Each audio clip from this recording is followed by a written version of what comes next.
Good morning, good afternoon, good evening, folks. Michael Zuber, one rental at a time, back with the one and only Lumberjack Landlord. How you doing, buddy? I'm doing awesome, even though Dion was awesome this morning, jumping in your daily. Total shock. Doing my daily financial Yeah. news live. He comes in, my dogs go crazy. I'm like, my dogs are with me every day. Why are they going crazy? And sure enough, he's opening the door and he's like, hi. I'm like, no, Dion, what's going on? That was hilarious. And then he was out in and out in like 7 minutes. I'm like, well, okay. Cool. Good seeing you. Nice to see you. Got a picture. Pretty cool. Anyways, a video that you and I did with him on Tuesday that came out today, I believe, was create your own pension. Mm-hmm. I want to tie that into a conversation I had with Anna Kelly yesterday, who's gone from negative 700K in net worth to multimillionaire status. Mm-hmm. And she credited her best financial decision ever was house hacking. House hacking, selling the big Texas house, moving to Pennsylvania, 2 kids, second floor, Pennsylvania, 4-plex. So I just want to talk about, once again, 2 guys that came from very little, our best financial decisions. And I really like Dion's concept of creating a pension. I have to admit, wasn't my goal. But yeah, let's just talk about it. I mean, what did you take from that conversation? What do you think about your best financial decision ever being house hacking? Would you say the same thing or not? What do you think? If I had to start the journey all over again at 20, that's exactly what I would do. I would house hack 9 times in 13 years. Like, I am very blessed to feel like, maybe I didn't, but to feel like I made all the right decisions. Mm-hmm. I look at your example where, you basically go from 8 to 80, and it's because you listened, you watched, you listened, and you acted. You moved. You made that move to do that. Mm-hmm. Your market went down 75%. And so you were winner, chicken dinner, like all day long. Yeah. And so for me, there weren't a lot of markets that went down 75%. Good/bad for me, right? Yeah. Bad for me because there wasn't really that opportunity. And so for me in New Hampshire, it was much more like slow and steady won the race. Mm-hmm. And so I think we capped out at like maybe 30% in the worst areas, but other areas were only like 20% or 25%. Mm-hmm. So I think that, where I think that the house hacking thing made it possible to even be the size business that I am today without having to take on crazy risk. Yeah. There's a lot of people that grew a ton in the last 2 or 3 years that wrote paper that I wouldn't use for dog naps. Like, yeah, there's a lot of investors that are all over YouTube that are talking about really sticky, stinky deals that they did with financing that balloon payments in the next year or year and a half. Pucker up, buttercup. It's going to be a rough year. Yeah. And so for me, the house hacking that made such a difference was I literally house hacked almost every house until even when I was married. I mean, Ashley and we had roommates while we were married. Like, it was a little bit weird. And I might not do that over again. I didn't really like the roommates. But as a single guy, oh, for sure. Yeah, without a doubt. Yeah, I'd be like, I'd be doing it by the bed and like putting bunk beds in the rooms if I had to do over again at this point, make it a real profit center. Yeah. So yeah, house hacking by far was the biggest equalizer for me in a more slow and steady market. Biggest equalizer for me by far, because when it came down and you could only do 4 loans, I was done. I already had 5. I could not get another loan. And banks, the commercial side of the banks, they weren't talking to small dinky investors like me. The commercial side, no, they were worried about their massive hotel and strip malls and all that other stuff that was like that debt was resetting. So the last thing they wanted to do was talk to a small landlord like me. So my only option, and this was on the road to elite, the only option was the only way I'm going to be able to buy a house is if I move into it. That's my only option. I can get another mortgage, but only if it's on an owner-occ mortgage. That's the only option that I have. Yeah, I'm such a big believer in house hacking. I believe it is a cheat code to wealth, stealing Dion's phrase. More and more people do it. It's so important that we're doing 2 deep dives on it for my students, right? This weekend, Saturday, the 16th, 9 a.m., we have Todd Baldwin and Spencer Cornelia, 2 rock stars. who I trust will credit house hacking with how they got where they are, which are both fantastic positions.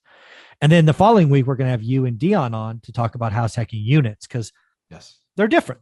And I want to make sure we have experienced people. So, folks, I believe house hacking is, again, if Anna Kelly, decades experience on finance, big house, downsized, gets uncomfortable, upstairs in the snow in Pennsylvania with kids, if she's willing to do it into a recession from a negative 700K net worth starting point,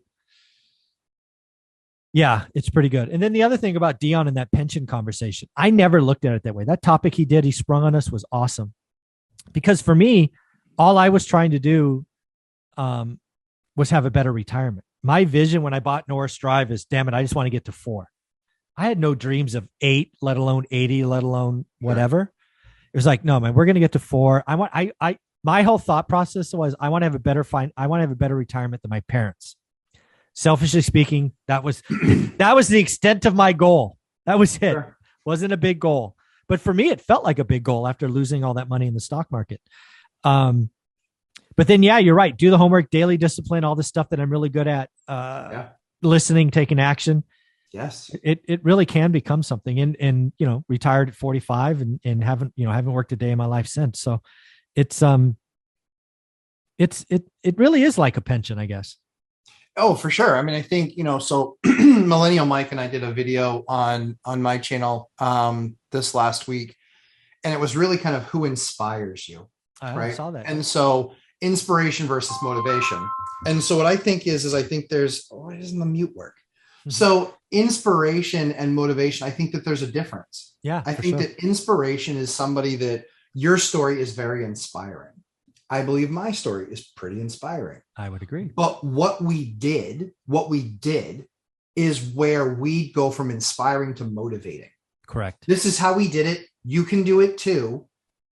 Yes, I'm smart, but I still had to do the work. Mm-hmm. You can do the work too. And by the way, just watch what we did, and that's going to give you a pretty damn good start. Yeah. And so my belief is that I think the position that people need to put themselves in is stop with the idea that your solution only looks like buying your own first single family home. Stop dictating what the next step in the journey is, right? Like you and I always, we acquire properties all the time. We have a plan for that property. Yeah. Oh, I have a plan for it as soon as escrow is open. Yes, exactly. And sometimes that's exactly what happens. Sometimes. And other times it's not what happens at all, because you have to be willing to be data driven, see what the defense is giving you. Mm-hmm. You want to keep on driving the lane when they're clogging it with 5, knock yourself out, get smacked around all night long, mm-hmm. And be a Shaq level free throw shooter and shoot 50%. Mm-hmm. You're going to lose. Hack a Shack existed for a reason. Yeah. Or you take what the defense gives you. You stand back, you shoot the open J. Just that simple. So I think for us, I think that, what I think all of your experts have done a phenomenal job at is a lot of them came from nothing, which I love. A lot of them turned it into something, which obviously I love. But anybody can be motivated by any number of those folks. But truly, one of the biggest differences for people that created that momentum is house hacking. It's how it was the fastest way to get from 0 to even just the first step. It's the fastest way to do it. I fully believe that. If I had to do it over again, that's exactly where we would start. Again, the journey to financial independence, really, at least via the way we do it with real estate, you got to get on the property ladder. The first one is always the hardest. If you are an investor and you have to save up 25%, that takes a while. Yeah. But if you're going to house hack, get an owner occ 3.5 or maybe 5% down conventional, much, much faster. And then, oh, by the way, you take your largest expense, which for most of us is rent, take it to 0. Cut it in half. Mm-hmm. All of that should go back to savings. So you do it again. And yeah, if you could house hack every 18 months or 2 years, I don't think that's unrealistic. No, and you live out of plastic totes. It's okay. You're 22 years old. Who cares? We were fine with it. We were in our 20s. I was in my 20s and into my early to late 30s, actually kind of like mid 30s, I finally got a bureau. Like, yeah. Oh, I might as well. Nice. Yeah, you found it on the side of the street. Yard sale, but yeah. Same thing. But technically it was the same thing. But that's where I think the opportunity is that, you know, we knew that we had a goal. We knew that eventually money wouldn't be a thing for us. Eventually we would kind of do whatever we want. But we were willing to do whatever it took along that journey to get there, whether it was, you know, not having property managers and not doing a bunch of things that we would have loved to have do. I was asked last night in a speaking engagement that I had. They said, well, why did you decide not to have a property manager? I said, the decision was made for me. I couldn't afford it. Yeah. We couldn't afford it. Yeah. And the deals that we could get at the time didn't allow for being able to get a property manager. And so it was one of those things where it was the same thing with the work that we did in the unit. So same exact thing. But I think people need to find people that forget about inspiration. We need to grow up. No more inspiration. Now it needs to be motivation. What is that person or that person that you're watching? What are they doing to get you to think about it and actually take action? Yeah. That's funny because you and Mike again talked about Gary V, right? And the comments about Gary V from you were like, no duh, very simple, like blah, blah, blah. Yep. What I take from Gary V is, again, this is part of Gary V is inspirable to me not because of the hustle porn and all the simple stuff, none of that. What is important for me is Gary V has essentially been saying the same thing for a decade. Constantly executing. Yep. Right. It's the same message over and over because he never knows when you're ready to listen. As somebody who is not interested in the next hottest thing, right? What do I talk about? Buy box, daily discipline, average, change your life with 4.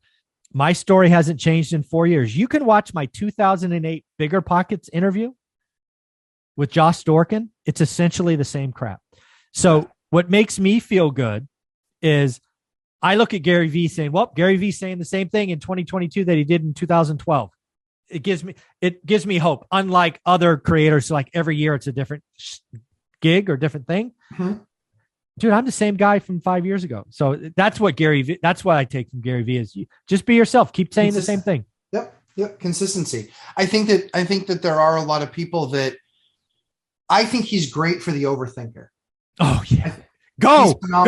Yeah. Yep. And okay, go. Nope, go.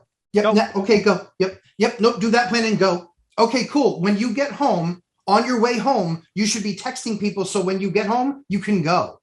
And that's the issue that's where, again, for me in the very beginning, it was like more for me, it was checking the box and validation.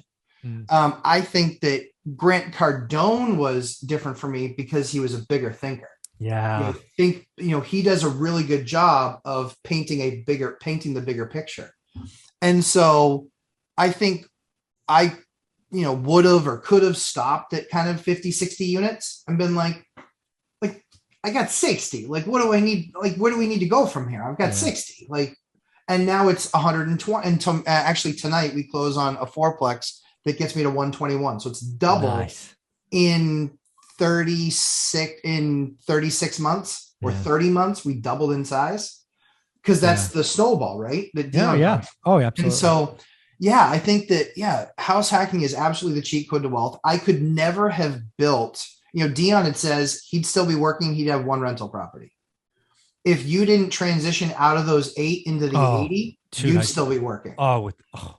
Right? You'd be getting ready for your Q3 QBR. Oh, I hate those.